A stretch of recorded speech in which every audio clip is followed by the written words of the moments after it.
औज़ु बिल्लाहि मिनश्शैतानिर्रजीम बिस्मिल्लाहिर्रहमानिर्रहीम मन युतिइल्लाह व रसूलहु फ़क़द फ़ाज़ फ़ौज़न अज़ीमा।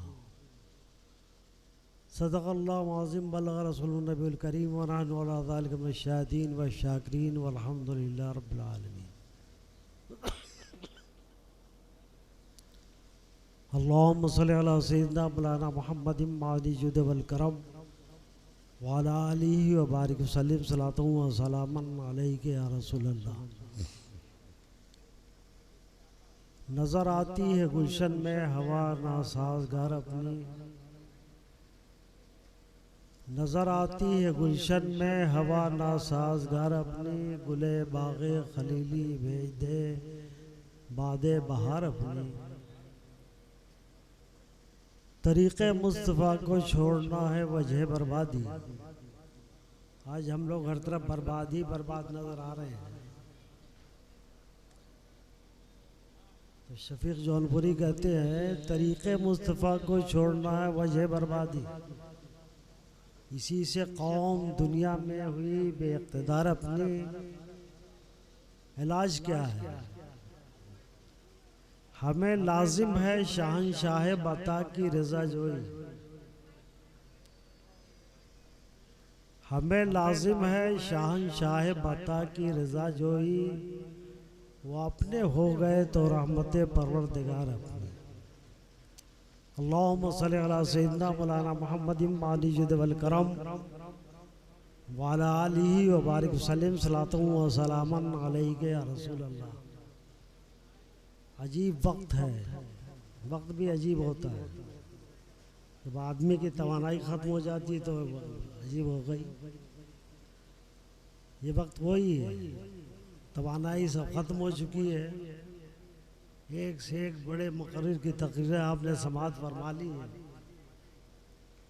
और बहुत पहले से जिसका इंतज़ार हो रहा था उसकी भी तकरीर समाअत कर ली है। तो अब क्या होगा? तो अब हुक्म है इसलिए हाजिर हो गया। कुरान मजीद की आयत करीमा मैंने भी पढ़ी है, उससे पहले जो हजरात आए उन्होंने भी तिलावत की। लेकिन कुरान हमारा दस्तूर एसासी है, कुरान ही से रोशनी ली जाती है। अरे सुनो मेरे भाई, मेरी बात सुनो। आपकी क्या उम्र होगी? कितनी उम्र है?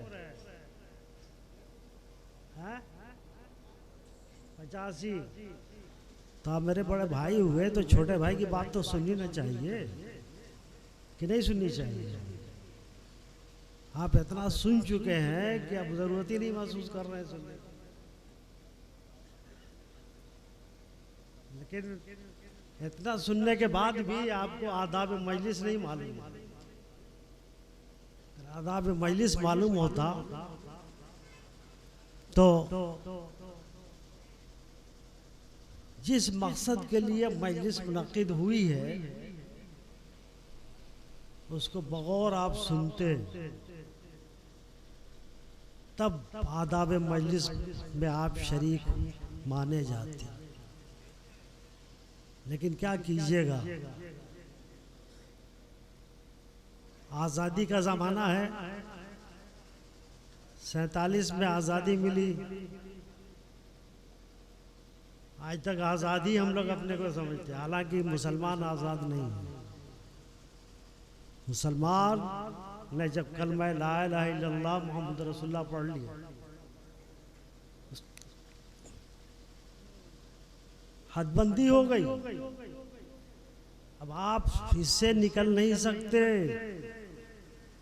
निकलना खतरे से खाली नहीं है। लेकिन आज़ादी की वजह से हर आदमी अपने को आज़ाद समझता है, पाबंद समझता ही नहीं है। हमारा माशरा कहाँ से कहाँ पहुँच रहा है।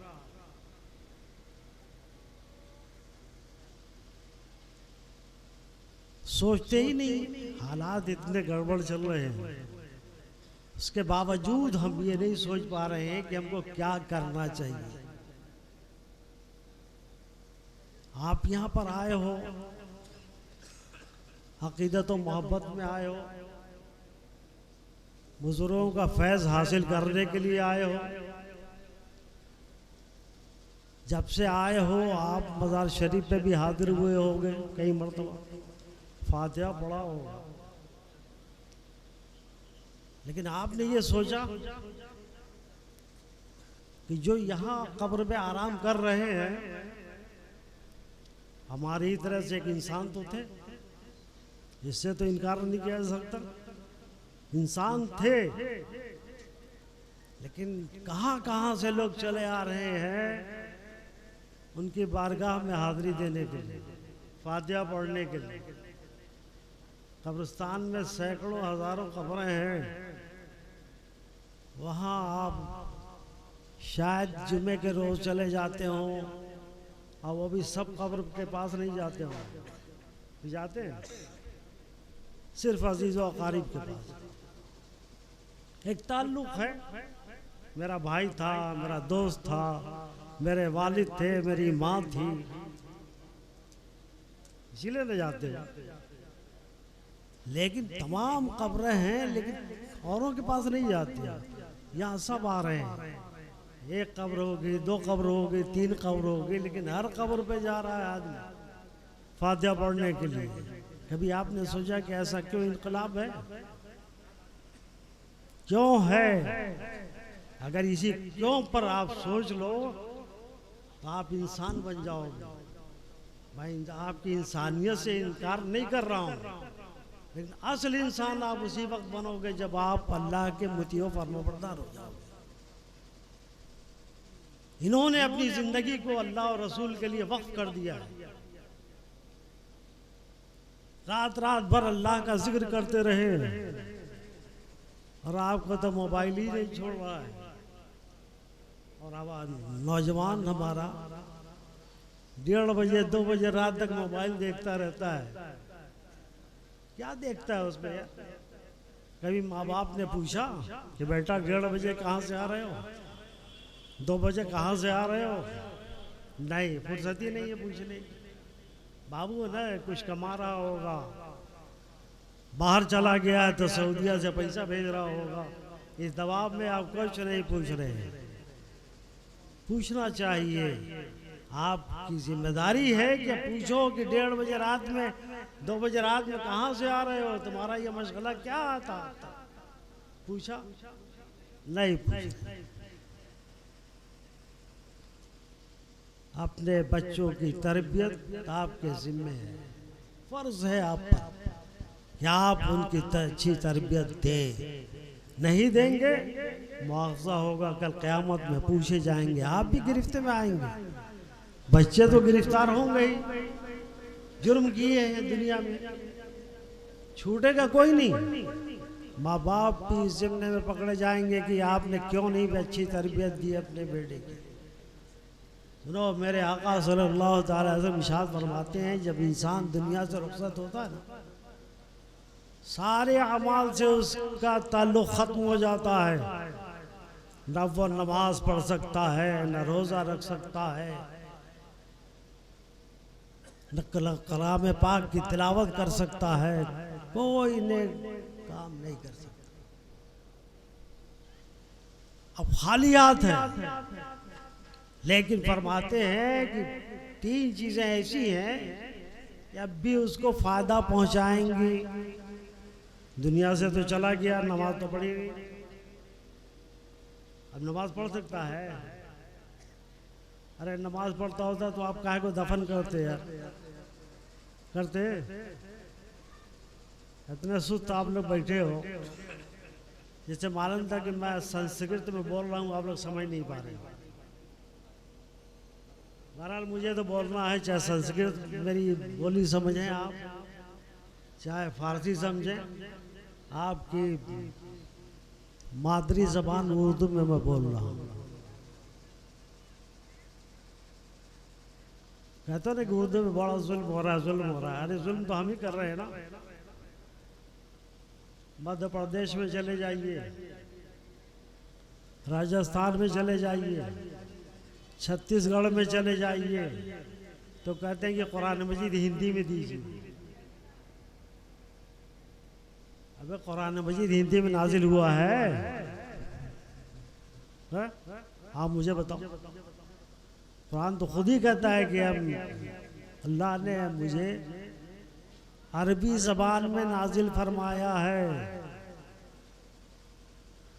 और आज मुसलमान भी उसी में शामिल है। हिंदू क्या मांगेंगे? मुसलमान ही मांगते हैं कि हिंदी में लाओ। इसका मतलब ये है कि उन्होंने कुरान मजीद पढ़ा ही नहीं है। पढ़ते तो अलिफ बे ते से शुरू करते और उसके बाद कुरान मजीद के पारे पढ़ते। तो फिर मांगने की क्या जरूरत है कि हिंदी में लाओ, हम तिलावत करेंगे? तो ये हमारे लोगों की कमी है, बहुत कमी है। जिस ज़बान में कुरान मजीद नाजिल हुआ है उसी में पढ़ोगे तो अजर और सवाब मिलेगा, वरना उसका तो उसलूब ही अलग है। अरे बड़ा है कहाँ से निकालोगे हिंदी में यार? है बड़ा हिंदी है? एक एक हर्फ जो कुरान मजीद में इस्तेमाल हुआ है उसकी जगह मुतय्यन है। यहाँ से निकालो, यहाँ से निकालो। हिंदी में ये कुछ भी नहीं है, ये अरबी ही में है। इन बेचारों ने याद किया कुरान मजीद। वही सही कुरान मजीद पढ़ाने के लिए आपको इन्होंने याद किया है। इनके जरिए से परवरदिगार आलम कुरान मजीद की भी हिफाजत फरमाता है। अरे नहीं देखा एक नालायक खड़ा हुआ कि 26 आयतें इसमें से निकाल देनी चाहिए। अब वो गैर मुस्लिम हो, ये लानत बरसी है ना कुरान मजीद पे। उसने एतराज किया, लानत बरसी। भले ही वो मजहब भी सही नहीं था जिसमें वो था, लेकिन उस मजहब को भी छोड़ करके भाग गया। अब वही ये कुरान मजीद की बरकतें हैं जो हासिल करने के लिए हमें कुरान मजीद मिला है। सही पढ़ने के लिए मदारिस इस्लामिया अपने बच्चों को सही पढ़ा करके फारिग करती है ताकि कौम को ये सही कुरान मजीद पढ़ावे। अरे कुरान मजीद सही नहीं पढ़ोगे तो नमाज भी नहीं होगी यार, मानने में तब्दीली हो जाएगी, कितना फर्क पड़ जाएगा। इसलिए कुरान मजीद को सही पढ़ो और हिंदी में मुतालबा मत करो कि मैं हिंदी में पढ़ूंगा। भाई हिंदी में कुरान मजीद नाजिल ही नहीं हुआ तो हिंदी में क्या पढ़ेगा? कुरान मजीद अरबी ज़बान में नाजिल हुआ है तो कुरान मजीद को अरबी ज़बान में पढ़ो। तो मैं ये अर्ज़ कर रहा था कि आप फातिहा पढ़ने के लिए गए और भी बुजुर्गों की बारगाह में आप हाजिर होते हो, पैसा भी खर्च करके जाते हो। लेकिन मेरे भाई एक बात मुझे बताओ, आपने कभी ये सोचा कि इस कब्र में आराम फरमा रहे हैं वो भी हमारी तरीके से इंसान थे कि नहीं थे? अरे बोलो ना यार, मुसलमान थे, इंसान थे। 2 हाथ उनके भी थे, 4 हाथ नहीं थे। 2 पैर उनके भी थे, 4 पैर नहीं थे। लेकिन उनका आलम अजीब व गरीब है कि आप पूरी कौम जा रही है, पूरी जमात जा रही है उनकी बारगाह में नजराने अकीदत पेश करने के लिए। आपको तो कोई पूछ भी नहीं रहा है। पूछ रहा है? अरे पूछते तो पता नहीं कैसे कैसे प्रोग्रामात से आपको 2-4 करने की कोशिश की जा रही है।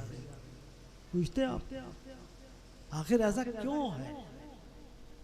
इनकी बारगाह में आप ही सिर्फ नहीं जाते, गैर भी जाते हैं जो आपके वजूद को बर्दाश्त नहीं करते, वो भी जाते हैं। कुछ मिलता है तभी तो जाते हैं यार।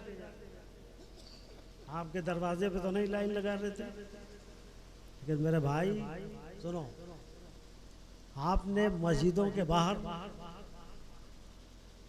कुछ मरीजों को देखा होगा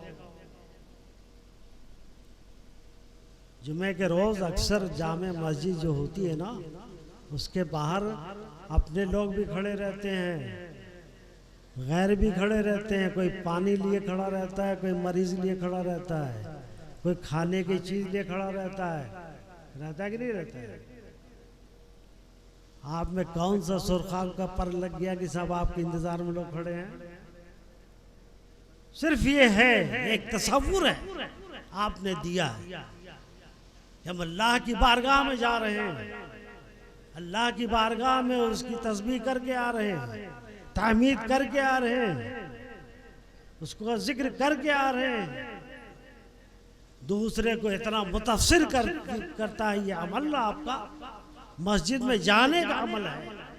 पता नहीं आपने नमाज वजू भी सही किया है कि नहीं किया है। इसलिए कि हमारे लोग बड़े बुकरात होते हैं ना, किसी मौलाना के पास नहीं जाते वजू सीखने के लिए, दुकानदारी सीखने के लिए तो चले जाएंगे दुकानदार के पास, हल चलाने के लिए तो हल वाले के पास चले जाएंगे कैसे हल चलाया जाता है, लेकिन वजू सीखने के लिए नहीं कोई जाता। तो बताओ, इतने बैठे हैं ना, कितने लोग गए किसी मौलाना के पास कि मौलाना साहब जरा बताइए तो वजू कैसे किया जाता है, कितने फराइज इसमें, कितने वाजिबात है, कितनी सुन्नतें हैं, कोई गया है? नहीं गया। आपने सोचा कि मुसलमान के घर में पैदा हो गया हूँ, गोश्त खाना शुरू कर दिया, अब मुझे किसी चीज की जरूरत नहीं। लेकिन आने वाला शख्स बाहर खड़ा हुआ है, आपका वुजू हुआ कि नहीं हुआ वो ये तस्वीर नहीं कर रहा है, आपकी नमाज हुई है कि नहीं हुई है वो ये तस्वीर नहीं लेके खड़ा है। वो तो सिर्फ एक तस्वीर लेके खड़ा है कि मस्जिद से बाहर निकलने वाला अपने रब की बारगाह से वापस आ रहा है, अपने रब की तस्बीह की होगी, तहमीद की होगी, उसका जिक्र किया होगा। अब ये मेरे पानी पे फूंक देगा, मेरा मरीज अच्छा हो जाएगा।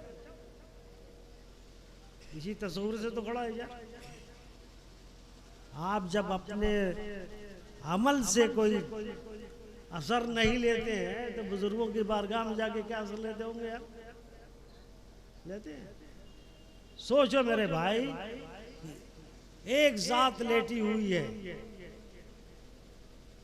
हजारों इंसान जा रहे हैं जरूरतों को ले करके, हमारी ये तकलीफ है, हमारी ये मुसीबत है, हमारी ये परेशानी है, हमारी ये बीमारी है। आप अल्लाह की बारगाह में दुआ फरमा दें, बेहतर हो जाए, इसीलिए तो जाते हो। तो ये क्यों नहीं देखते ये आखिर ये इनको मर्तबा मिला कैसे यार? कुरान मजीद इसी का ऐलान कर रहा है, मैं युतिल्लाह व रसूलहू फ़क़द फ़ाज़ा फ़ौज़न अज़ीमा। जिसने अल्लाह और रसूल की इताअत व फरमाबरदारी की, अजीम कामयाबियों से हमकिनार हुआ। अजीम कामयाबी यह है, अल्लाह भी राजी हो जाता है और उसके महबूब राजी हो जाते हैं। जब अल्लाह राजी हो गए, महबूब राजी हो गए, तो अल्लाह भी राजी हो जाता है। और जब अल्लाह राजी हो जाएगा तो वो कौन सा मर्तबा अता फरमा दे कोई जानता है यार? अपनी बारगाह को उसे मकबूल बंदा बना लेता है, अपना दोस्त बना लेता है, और दोस्त के लिए फरमाता है, हदीस कुदसी है, जो मेरे दोस्त से दुश्मनी रखेगा, बगावत रखेगा, उसको मेरा ऐलान जंग है, अल्लाह से जंग कर लो भैया। ये कामयाबी अजीम कामयाबी है जो अल्लाह रसूल के इताअत व फरमाबरदारी से हासिल होती है। इन्होंने यही किया है, अल्लाह रसूल का जो हुक्म था उसे अदा करते रहे, पूरा करते रहे, तो अल्लाह तबारक व तआला ने नवाज़िशात से ऐसा नवाजा, अगर ये जहाँ बैठे हुए हैं वहाँ से अपना हाथ फैला दे तो जो इनको पुकारेगा वहाँ तक ये हाथ चला जाएगा। ये है कौन सी कोई मशीन है ऐसी जो आपके हाथ को स्टेशन तक पहुंचा दे? कोई मशीन तैयार हुई है? क्यों साहब तैयार है? कुछ नहीं है। लेकिन अल्लाह का करम जिस पे हो जाएगा तो अल्लाह ताला कि हबीब सल्लल्लाहु अलैहि वसल्लम हदीस कुदसी में फरमाते हैं, अल्लाह फरमाता है जो नवाफिल से मेरी बारगाह में कुर्बत हासिल कर लेते हैं, मैं उसका हाथ हो जाता हूँ जिससे वो पकड़ता है। अल्लाह की रहमतें, जिसका हाथ हो जाए तो उसे कोई रोक सकता है जी? मैं उसका कदम हो जाता हूँ जिससे वो चलता है। यही वजह है कि औलिया अल्लाह अगर एक कदम यहाँ रखते हैं तो दूसरा कदम जहां उनकी मर्जी होती है वहां तक चला जाता है। मैं उसकी आंखें हो जाता हूं जिससे वो देखता है, मैं उसके कान हो जाता हूं जिससे वो सुनता है। वाक़यात तो बहुत है तारीख में। तो ये शान कब मिलती है? जब बंदा अपने को अल्लाह और रसूल का बना देता है, फना हो जाता है, मुतियो फरमा बरदार हो जाता है, तब अल्लाह ताला की नवाज़त के दरवाजे खुलते हैं। तो कुरान मजीद हमें मिला है, तो ये पैगाम कुरान दे रहा है, तो हमें अमल करना चाहिए कि नहीं करना चाहिए? है? खाली मोड़ी हिलाने से काम नहीं चलेगा मेरे भाई, अमली मैदान में उतरो। तुम्हारे एक हदीस सरकार की फरमा पेश की थी कि सारे अमाल से सिलसिला मुनक़ता हो जाता है, लेकिन 3 चीज़ें ऐसी हैं कि अब भी उसे फ़ायदा पहुंचाती हैं। सरकार फरमाते हैं कि एक सदका जारिया उसने जो छोड़ा है। अब मदरसे अनुल उलूम की आपका ताउन करेंगे ना, यह आपके लिए सदका जारिया हो जाएगा। जब तक इस इदारे के पढ़े हुए लोग इल्म को फैलाते रहेंगे, सारी नेकियां आपके नामा अमाल में लिखी जाती रहेंगी। कितना फायदा हुआ जी? आपने 100 रुपये का चंदा दिया फैनुल उलूम को, तो ये 100 रुपया इतना फायदा पहुंचा रहा है, कोई बैंक इतना फायदा नहीं पहुंचा सकता जो ये 100 रुपया पहुंचा रहा है। समझे? ये सदका जारिया है। मस्जिद आपने हिस्सा ले लिया, बनवा दिया उसमें, अब जितनी भी नमाजें जो आदमी पढ़ेगा उसको उसकी नमाज का सवाब मिलेगा, और जिसने हिस्सा लिया मस्जिद की तामीर में उसको भी उसका अजर सवाब मिलता रहे। ये सदका जारिया। इल्म छोड़ा, दूसरा क्या है? इल्म छोड़ा। सरकार फरमाते हैं अगर इल्म छोड़ा है, अब इल्म में तो कई चीजें हैं। मदरसे में आपने किताबें उठा करके दे दी, ये भी इल्म छोड़ने का एक जरिया होता है। किताब लिख दी, ये भी एक जरिया है। अब जो भी मसला इस किताब से कोई पढ़ करके अमल करेगा, उसको उसके अमल का सवाब मिलेगा, और आपको लिखने का सवाब मिलेगा कि आपने ये मसला लिखा था, इसलिए आपके भी नामे अमल में चला जाए। तीसरा, वलदे साले छोड़ा और नेक औलाद छोड़ी हो। आज हम अपने बच्चों को कितना नेक बनाते हैं, जरा सब बताइए तो सही। नेक बनाते हैं, मोबाइल थमा दिया, रात भर गायब, मोबाइल थमा दिया, दोस्तों के साथ जब जो चाहे करे, यही ना हो रहा है। इस मोबाइल की वबा से कितना गुनाह मिल रहा है हमारे नौजवानों को, हमारे बूढ़ों को भी, इसलिए कि जरिया आप बने हैं। आपने पैसा दिया है मोबाइल खरीदने का, तो आप भी तो जरिया बने, तो आपको भी उसका फांसी आपके गले में भी लगेगी। इसलिए अपने बच्चों की तरबियत, उनको दीनदार बनाओ, उनकी इस्लाह करो, नमाजी बनाओ, नमाज का शौक़ पैदा करो।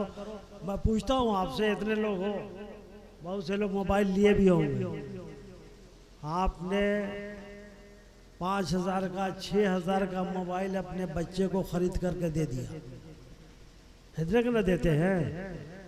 ऑनलाइन पढ़ाई शुरू हुई तो करना पड़ा ना जी। 10 रुपए की नमाज की किताब आपने दी? अरे बोलो ना भाई, दी? नहीं। नमाज की किताब दिए होते तो कुछ नमाज का तरीक़ा सीखता, कुछ अस्कार सीखता, कुछ और पढ़ता। ये तो हमने किया नहीं। 5,000 6,000 का मोबाइल तो आप दे सकते हो, 10 रुपए की किताब नहीं दे सकते नमाज की। यार मेरे भाई, हालात को बदलो, तब्दील करो। वक्त का तकाजा भी है और हमारी ज़रूरत भी है। अगर हम नहीं करेंगे तो फिर कौन आगे करेगा? फरिश्ते आएंगे क्या करने के लिए? इसलिए यहाँ का सबक यही लेकर के आप जाओ, नमाज 5 वक्त पढ़ो। अपने अगर माँ बाप जिंदा हैं उनकी खिदमत करो, पड़ोसियों के हुकूक की अदायगी करो, अपने रिश्तेदारों के हुकूक की अदायगी करो। जब उनके हुकूक की अदायगी कर लोगे तो अल्लाह ताला खुश हो जाएगा, अल्लाह ताला राजी होगा। इसी पैगाम को यहाँ से लेकर के जाओ। और ये इदारा जिसने आपको 22 हुफ़ाज़ व क़ुर्रा दिए, बहुत बड़ा काम किया। अरे बाज़ मदरसों में तो 22 तलबा नहीं होते हैं। 22 फारिग करके कौम को दिए। काम किया कि नहीं किया? तो आपको क्या करना है? इस इदारे का ताउन करना है, ताकि जैसे जैसे झटके आ रहे थे उन झटकों से इदारा कमज़ोर न होने पाए, कौम को इल्म मिलता रहे। इल्म रहेगा और इल्म अल्लाह की तौफीक से हमको रास्ते पर रखे। इसलिए इन बच्चों से भी गुजारिश है कि आप, अबे ये मजमा ही मिला था दुकान लगाने का मेरे भाई, उधर लेके जाओ ना, ले आए मजमे में। अजीब हाल है ठेकेदारों का। तो इदारों को मजबूत करने की कोशिश करो। ये इदारे हमारे ईमान की हिफाजत करते हैं, हमारे अकीदे की हिफाजत करते हैं, हमारी इबादतों की हिफाजत करते हैं और हमको राह रास्त पे रखने की कोशिश करते हैं। तो जो हमारे फायदे का काम कर रहा हो यार, तो हमें उसका ताउन नहीं करना चाहिए। इसलिए इन इदारों को, चाहे ये हो चाहे कोई सा भी अपना, लेकिन अपना होना चाहिए। हमारे बड़े भाई लोग तो गैरों के इदारों को बांटते रहते हैं, गलत है। आपने अगर अपने पैसे को गैरों को दिया तो जो आपकी जड़ काटने में लगे हुए हैं ना, सारा अजाब आपके सर पे भी आएगा। ये समझ, ये मत सोचिए कि भाई माहौल में हमें रहना है, वोट लेना है, लाओ इनकी भी मदद कर दो। मदद किया आपने, वो गलत अकीदे दूसरों को दे रहे हैं, उसमें में आप मददगार साबित होंगे और उसकी सज़ा जो है आपको भी मिलेगी। इसलिए ये नहीं करना चाहिए। अपनी ज़कात अगर करनी है, अपने इदारे 1-2 नहीं है, हज़ारों हैं, उनका ताउन करो, फलते फूलते रहो।